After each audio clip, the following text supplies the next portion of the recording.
వైఎస్ఆర్సీపీ హయాంలో 3.31 లక్షల కోట్లు అప్పులు చేస్తే 2.7 లక్షల కోట్లు అక్క చెల్లెమ్మల ఖాతాల్లోనే వేశామన్నారు వైఎస్ జగన్మోహన్ రెడ్డి. రెండేళ్లకే చంద్రబాబు కమిటెడ్ అప్పులు, గ్రాస్ అప్పులు 3.3 లక్షల కోట్లు దాటాయని తెలిపారు.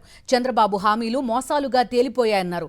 వైఎస్ఆర్సీపీ హయాంలో అమలు చేసిన సంక్షేమ పథకాలన్నీ చంద్రబాబు రద్దు చేశారని మండిపడ్డారాయన.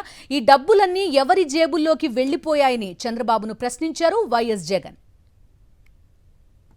అయినా కూడా ఏ రోజు కూడా మనము ఈ సమస్యలన్నీ చూపించి ప్రజలకు ఇచ్చిన మాటను ఎగరగొట్టడానికి ఏ రోజు ప్రయత్నం చేయాల. మనకున్న సమస్యలు ఎన్ని ఉన్నా కూడా ప్రజల దగ్గరికి వచ్చేసరికి మాత్రం చిక్కటి చిరునవ్వుతోనే అడుగులు ముందుకు వేశాం. ప్రజలకు ఇచ్చిన ప్రతి మాట కూడా దేశ చరిత్రలో బహుశా ఎప్పుడు జరగలేదేమో. ముందుగానే ఒక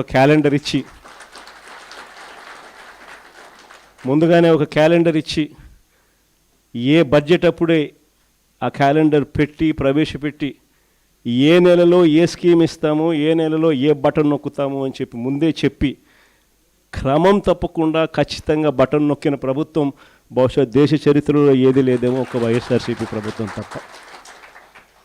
మనకున్న ఇన్ని ఇబ్బందులున్నా కూడా దాదాపుగా 3,31,000 కోట్లు మనం అప్పు చేస్తే 5 ఏళ్ల పాలనలో మన 5 ఏళ్ల పాలన కలిపి అందులో 2,73,000 కోట్లు నేరుగా బటన్లు నొక్కి నా అక్క చెల్లెమ్మల కుటుంబాల ఖాతాలకు ఎవరెవరికి ఎంతెంత ఇచ్చినామని ఆధార్ నెంబర్లతో సహా చెప్పగలిగిన పరిస్థితి ఒక్క వైఎస్ఆర్సీపీ ప్రభుత్వంలో ఉన్న మనకు మాత్రమే చేయగలుగుతాం.